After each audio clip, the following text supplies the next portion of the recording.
Juan José Mariño, onde está, por favor? Achégate que vai a facer entrega Juan Costela deste... Un aplauso, por favor, que...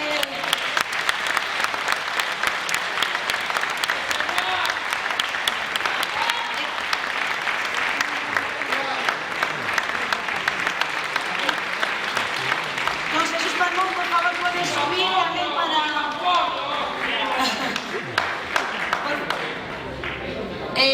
Vamos, non sedes vos mestres, así que nada, van a interpretar todos xuntos a Rianxeira. E queremos tamén que cantedes vos, non hai disculpas da máscara, veña. Imos escoitar a Rianxeira e a cantara. Aplauso para eles.